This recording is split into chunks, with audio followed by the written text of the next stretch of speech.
네, 최진봉의 시사 포커스 시작합니다. 오늘도 성공회대 신문방송학과 최진봉 교수와 함께합니다. 교수님 안녕하십니까? 네, 안녕하십니까? 예. 자, 우리 교수님은 또 군생활 7년이나 또 장교를 하시고, 그리고 네. 또 언론학자시고 해서 네. 오늘 주제가 교수님한테 딱 맞는 주제가 그래요? 좀 될 것 같습니다. 추미애 예. 법무장관 얘기 좀 하고, 그다음에 예. 이제 윤영찬 민주당 의원 카카오 너무하군요 들어오라고 하세요 이 얘기. 네, 그렇죠. 예. 이 윤영찬 의원 얘기를 시간이 모자라서 못할 것 같아요. 이거 먼저 한 말씀만 좀 여쭤볼게요. 그렇죠. 이제 윤영찬 의원의 이제 문자 메시지가 이제 공개가 된 건데 카메라에 잡혔습니다. 예, 맞습니다. 자, 카카오 너무하군요. 들어오라고 하세요. 이제 국회로 들어오라고 하세요. 카카오 관계자. 자, 이 문자 메시지에 대해서 우리 언론학자로서 지금 한 말씀 좀 논평을 좀 해주시죠. 간단히. 일단 기본적으로 들어오라고 하세요는 정말 부적절해요. 그렇게 얘기하면 안 되는 거죠. 그러니까 항의는 할 수 있다고 저는 생각해요. 물론 포털 사이트가 언론사는 아니지만 언론사 기사에 편집을 하거든요, 일정 부분. 근데 요즘은 다 이제 그게 논란이 되다 보니까 AI라고 해서 인공지능이 이걸 하고 있는데, 뭐 그게 잘못돼서 예를 들면 윤영찬 의원 입장에서 너무 불공정하다. 그럼 뭐 문제를 제기할 수는 있죠. 전화해서 왜 이렇게 공정하지 않게 하십니까?라고. 그거는 뭐 저는 가능하다고 봐요. 또 왜냐면 그것도 야당도 그렇게 했으니까 계속. 그런데 이거 들어오세요 이거는 아니죠.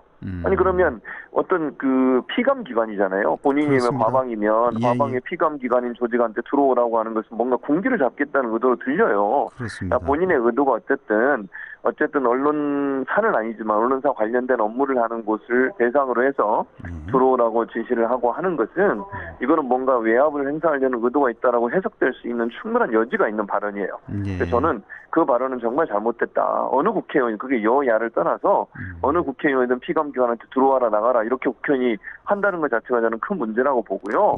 그런 차원에서 윤영찬 의원이 사과하고 또 대표까지도 엄중 경고를 했잖아요. 그건 잘했다고 봐요. 항의는 할 수 있지만 갑질 형태의 어떤 행동을 하는 것은 그거는 국회의원의 역할이라고 볼 수 없다. 이렇게 말씀드릴 수 있습니다. 자, 이낙연 대표의 엄중주의에 이어서 이제 본인의 사과가 있었고 지금 국민의힘에서는 검찰 고발까지 했더라고요. 이 건에 대해서. 자, 이거 좀 지켜보도록 하고. 자, 그나저나 온 나라가 지금 추미애 장관 그 아들 의혹 때문에 시끌시끌합니다. 자, 이 아들 관련 의혹 어제도 좀 다뤄보긴 했습니다만 자세히. 크게 봐서 세 가지네요. 휴가 관련한 의혹이 있고 자대 배치 그 청탁 의혹, 그다음에 평창 올림픽의 그 통역병 관련한 그런 의혹이 있는데 뭐 자대 배치라든지 올림픽 통역병 같은 경우는 좀 어느 정도 좀 해명이 된 것 같아서 휴가 관련 얘기를 좀 해보겠습니다. 전체적으로 보셔서 우리 교수님 보시기에 교수님 또 7년간 또 장교로 군 생활을 하셔서 이 시스템을 잘 아실 것 같아서요. 한마디로 좀 정리하자면 어떻게 보십니까, 교수님 시각은? 저는 지금 현재 상황으로서는 추미애 장관 측이나 변호인 측의 어떤 그 해명이랄까 이런 부분이 일정 부분 설득력을 얻어가고 있는 상황이에요. 그러니까 초창기에 처음에 의혹을 제기했을 당시만 해도 이런 부분에 대해서 분노가 많이 있었고 논란이 많이 있었는데 이제 저도 물론 89년도 입대를 했으니까 시간이 많이 지났고 7년을 근무해서 96년도에 전역을 했는데 최근에 이제 2000년도 넘어가면서 이제 2000년도 말 이렇게 입대하고 제대하는 과정에 있는 우리 병사들하고 그때 당시에 군 문화하고는 많은 차이가 있다고 해요. 완전히 하늘과 땅 차이 아니겠습니까? 그럼요. 뭐 좀 이제 시간이 지나서 제가 말씀드리지만 예전에는 뭐 막 구타도 있었고요. 얼차례라고 해서 막 그런 일 많이 있었잖아요. 우리 앵커도 그런 경험 하셨을 거고. 그렇습니다. 근데 지금은 그렇게 하면 안 돼요. 못 하거든요, 지금은. 그리고 병사들의 인권 문제란 이런 문제가 너무 이제 강화되다 보니까 이제 몇몇 언론사에서 오늘도 뭐 언론사 기사가 나왔습니다만 전화로 예를 들면 휴가를 연장하는 병가 같은 경우에 청원 휴가도 연장하는 경우들이 종종 있다고 해요. 그러니까 이 옛날 기준으로 보면 사실 이제 어떻게 전화를 해가지고 연장하고 나중에 서류를 낼 수 있냐 이게 이제 상식적으로 이해 안 돼요. 제가 근무할 때만 해도 그런 거는 거의 없었거든요. 그런데 어제 국방부에서 밝혔잖아요. 국방부 규정에 어긋남이 없다. 전화로 휴가 그 신청도 다 가능하다 요즘에는. 지금 현재 그렇습니다. 그게 이제 만약에 추 장관 아들에게만 경찰에만 그게 있었다면 그건 정말 특혜죠. 그런데 당연하죠. 만약 일반적으로 다른 병사들도 그런 절차를 통해 휴가를 연장하는 사례들이 있다고 하면 그 자체가 문제라고 볼 수는 없잖아요. 만약에 추 장관의 아들이 아프지 않고 수술을 받지 않았는데 그렇게 했다면 그건 문제지만 그럼요. 진단서랑 이제 수술을 받은 거 그다음에 양주병원에 근무했던 군의관도 그 당시 군의관이죠. 지금 이제 외부에 나와서 의사 활동을 하시는데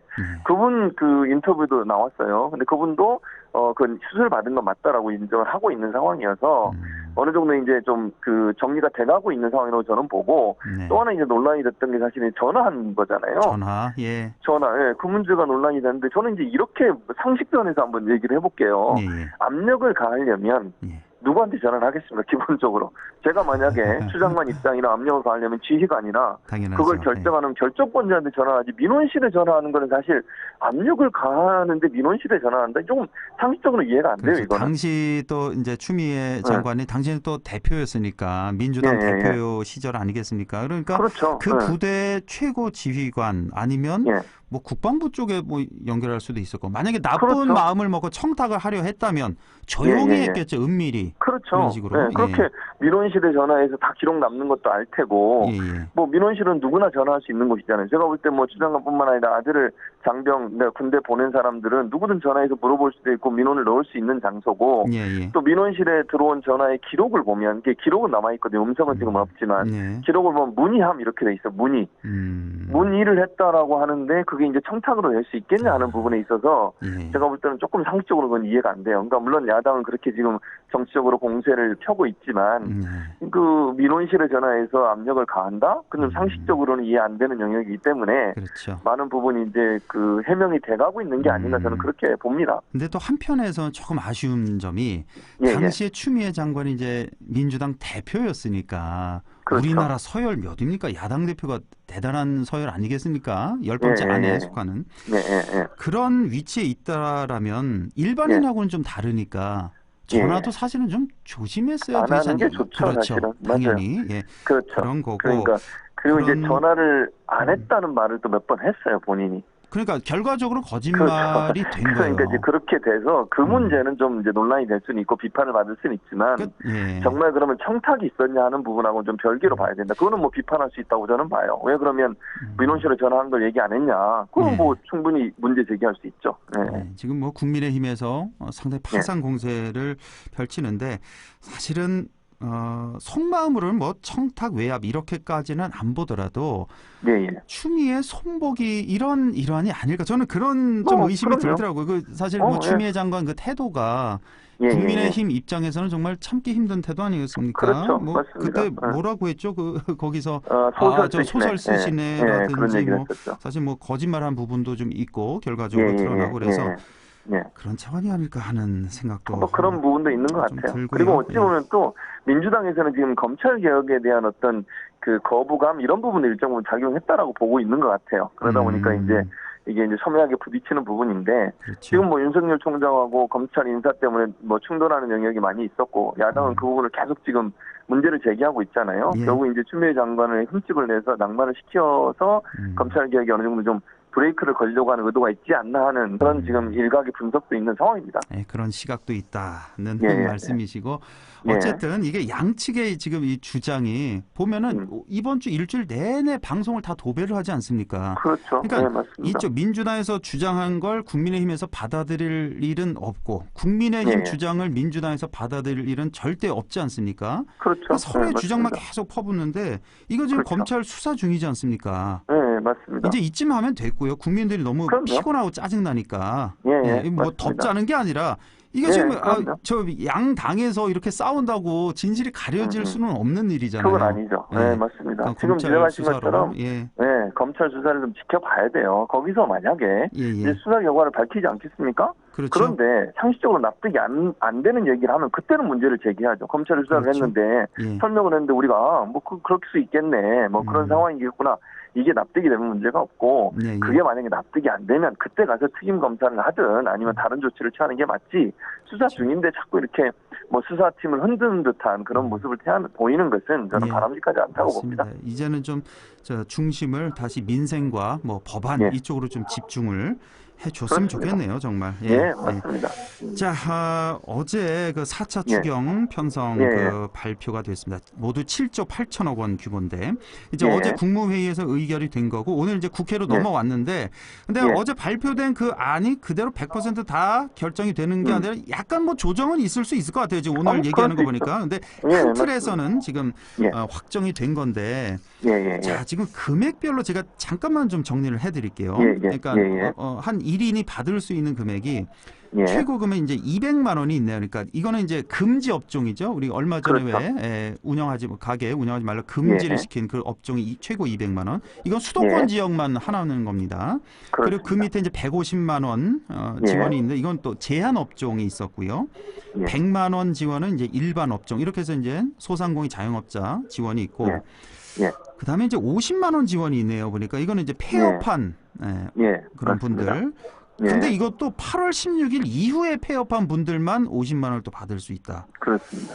예. 그리고 또 청년들도 50만 원 또 지원 일부 또 예. 하고 예. 그다음에 20만 원 지원 양육비 쪽으로 해서 지원을 하네. 초등학생 이하 자녀를 둔 분 20만 원 지원하고 마지막으로 13세 이상 모두에게 통신비 지원 2만 원씩 2만 원. 한다는 건데 예.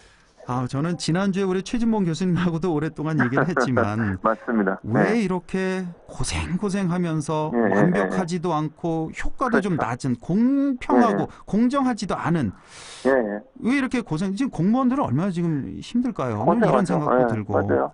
예, 그러니까 지금 말씀하신 것처럼 선별 지급이라고 해서 여러 가지 제한을 내놨는데 여기에도 지금 불협화음이 많이 나오고 있어요. 2만 원 지급하는 것도 지금 당장 불만이 나오고 있고 그렇습니다. 통신비. 그다음에 지금 말씀하신 것처럼 8월 16일 이후에 어려움을 당한 분들만 지금 지급을 하잖아요. 그러면 오랫동안 문 닫고 뭐 술집 같은 경우는 또 빠졌어요. 물론 논리적으로 세금 가지고 술집 지원하는 이렇게 얘기할 수도 있지만 유흥업소는 빠지고 예, 단란주점까지는 또 지원을 또 한다고 있어요. 그래요. 그러니까 그것도 사실 그럼 경계가 뭐냐 이런 논란이 나올 수밖에 없잖아요. 그리고 그분들도 어쨌든 사업하는 분들이고 이런데 뭐 어쨌든 문 닫게 만든 것은 코로나19 사태 이후에 일어난 일이고 그런 상황에서 이렇게 이제 차별적이라는 어떤 비난, 비판 그리고 불만이 나올 수밖에 없어요. 그러니까 이런 것들이 뭐 논리적으로 뭐 선별 지원을 하겠다고 얘기하지만 실제 이런 일들 때문에 주민들 사이에 또 국민들 사이에 어떤 반감도 생기고 또 나는 당연히 받아야 될 대상이라고 생각할 때 지원이 안 되면 그건 왜 이렇게 불공정하냐라고 얘기할 수도 있는 거고 지금 뭐 또 심지어는 노래방 업주들 같은 경우에는 지금 뭐 집회까지 하고 있잖아요. 이건 뭐 200만 원 줘가지고 해결 안 된다. 근본적인 해결책 내놔라 이렇게 지금 얘기하고 있고 또 아까 말씀하신 이제 초등학생 자녀들까지 있는 모든 데 지금 돈을 지급하잖아요. 근데 그 가정들도 사실은 수입이 다 달라요. 그렇죠. 그러지 않겠습니까? 그런데 그 정말 어려운 사람 돕겠다고 하는 선별 지급의 원래 원칙과 맞는 건지 그게 이런 논란이 또 있을 수밖에 없어요. 그래서 그러니까 결국 우리가 말씀하시죠. 불공정이라고 하는 부분 때문에 이거 지원하고도 도리어 비난받을 수도 있고 비판받을 수 있는 위험성을 상존하고 있다라고 볼 수 있겠죠. 우리가 그렇잖아요. 사람 마음이 다 똑같지 않습니까? 다 같이 어려우면 나와 내 옆집 사람들, 내 주위 사람들이 다 같이 어려우면 그래도 좀 어떻게든 참겠는데 근데 나는 못 받는데 바로 내 옆집은 받는다. 게다가 이 사람은 나보다 좀 나은 상황이 좀 나은 것 같은데 이 사람 받고 나는 못 받는. 이런 건 또 사람 마음이 못 참는 거거든요. 그럼요. 그래서 그런 부분이 좀 아쉬워요. 너무나 아쉽습니다, 진짜. 전 국민에게 지원을 해서 그것도 지원하는 게 예전처럼 그게 지역에서만 쓸 수 있잖아요. 왜냐면 안동이면 안동에서만 쓰는 거잖아요. 딴 데 못 쓰고. 그 소상공인들 지역에 있는 어려운 분들 그분들을 도와주기 위해서 돈을 지급하는 건데 이런 방식으로 하다 보니까 이제 결국은 국민들 사이에 어떤 그 반감 이런 부분이 더 커지지 않을까 좀 우려가 되는 상황입니다. 그러니까 지금 자영업자 같은 경우 예를 들어 뭐 4인 가족 뭐 가게를 운영하는 분이다. 지금 상당히 어려운데 그냥 1인당 뭐 20만 원이든 30만 원이든 지원하면 그 가정에 한 100만 원 들어오는 거잖아요. 그렇죠. 지역 화폐로 이렇게 지원을 하면. 그럼요. 그러면 모든 사람들은 다 그러면 여기서 지역 화폐로 써야만 한다면 이 가게도 좀 나아질 거 아닙니까? 그러니까 당연하죠. 지금 가게 하시는 분들도 보편 지급을 더 많이 원한다는 거 아닙니까? 그럼요. 실제적으로 몇몇 여론조사를 보면 보편 지급을 원하는 퍼센트가 훨씬 높아요. 선별 지급보다. 그러니까 실질적인 도움. 예를 들면 일시적으로 100만 원, 200만 원 주고 나면 끝이잖아요. 그분들 예. 임대료 그냥 한 번 내고 나면 끝이에요. 그다음부터는. 그다음은 예. 또 어떻게 할 건데요. 그런데 지역에 있는 사람들한테 돈을 주면 그 사람들이 계속 거기 가서 물건을 사지 않겠습니까? 예. 그럼 지속적으로 수입이 올라올 수밖에 없어요. 그러니까요. 그러니까 이게 주는 게 어떤 국민한테 주는 게 아니라 그게 간접적으로 자영업자 소상공인들을 돕는 쪽으로 갈 수 있거든요. 당연하죠. 그런데 예. 이거를 이 선별 지급을 하는 바람에 그게 그 길이 막히고 그럼 내수도 활성화 안 되고요. 네. 돈 현금으로 받게 되면 이거 어디서 쓸지 몰라요. 그게 정말 내수에 들어가지 않잖아요. 경제를 진작하는데 아무런 도움을 줄 수가 없죠. 휴대전화도 마찬가지입니다. 2만 원 지급하겠다고 하는데 네. 이게 방식이 어떻게 되냐면 먼저 휴대전화 회사에서 2만 원을 감면해 주면 정부에서 그 휴대전화 회사에 돈을 줘요. 회사로. 다 예. 대기업들이 운영하잖아요, 휴대전화를. 그러니까요. 예. 그게 무슨 자영업자 소상공인한테 무슨 도움을 주겠습니까, 대체. 아하, 그러니까 돈이 그냥 딱 그냥 거기서 끝나는 거예요. 이제 돌고 끝나버리는 거예요. 돌지를 않고. 아, 그럼요. 그래서 이 지금 이 보편이냐 선별이냐에서 일단은 선별로 결정이 됐고 예. 이 통신비 지원하는 거 2만 원 지원하는 것도 모두 이제 이낙연 대표의 좀 의사가 그 민주당의 의사가 좀 반영이 된 걸로 둘 다 예. 이렇게 알려지고 있는데 그래서 지금 예. 한쪽에서 나오는 얘기가 이 예. 대통령과 이 정부가 예. 이낙연 신임 대표에겐 너무 좀 힘을 실어주는 거 실어준다. 아니냐. 반면에 이제 보편 지급을 예. 주장한 이재명 지사를 좀 힘 빼게 하는 거 아니냐는 이게 뭐 사실인지 아닌지 모르겠지만 뭐 이런 예. 또 의견도 있긴 있더라고요 보니까. 일부 있죠. 그러니까 근데 이 이제 정치권의 이 의견이 음. 얼마나 중요한지 이럴 때 알겠어요. 그럼요. 여야가 맞습니다. 어떻게 하느냐에 따라서 보편 선별 이렇게 가니까. 그렇죠. 그리고 사실 보세요. 잘 보면 이게 실수한 게 저는 실수라고 보는데 민주당이 처음에 보편 지급한다 하지 않고 선별 지급한다니까 통합당이 그 당시에 통합당은 지금 국민의힘이죠. 예. 국민의힘이 찬성했잖아요. 예. 좋다고 얘기하고 합의해주고 예. 하겠다고 얘기를 했고 지금 어떻게 합니까? 도리어 공격하고 있습니다. 지금은. 왜 그렇게 주느냐. 예를 들면 왜 차별하느냐. 또 왜 2만 원 왜 주느냐. 이런 얘기 또 하고 있거든요. 그러니까 예. 결국은 저는 그게 큰 그림에서 보면요. 이게 선별 지급이라고 하는 것이 논리적으로 맞을 수 있지만 실제 국민들의 정서에는 전혀 닿지 않는 부분이고 이 부분이 지금 말씀하신 것처럼 뭐 이낙연 대표의 주장에 의해서 했다고 하면 그 이낙연 대표의 힘을 실어주는 것이 될 수도 있겠지만 이 결과가 만약 부정적으로 나오면 이낙연 대표 지지율은 또 떨어질 수밖에 없어요. 또 그렇게 또 그럴 가능성은 연결이 충분히 되네요. 있거든요. 예, 그러면 만약에요. 여론이 어떻게 되느냐가 대선 후보 정하는데 아주 중요하게 영향을 미칠 수밖에 없어요. 앞으로 7개월 정도 남은 건데요. 그 7개월 동안 과연 여론이 어떻게 출렁이느냐에 따라서 네, 저는 이낙연 대표의 이런 정책이 도리어 본인의 대선과도 부정적 영향을 미칠 가능성도 우리 생각해 볼 수 있다는 그런 판단이 됩니다.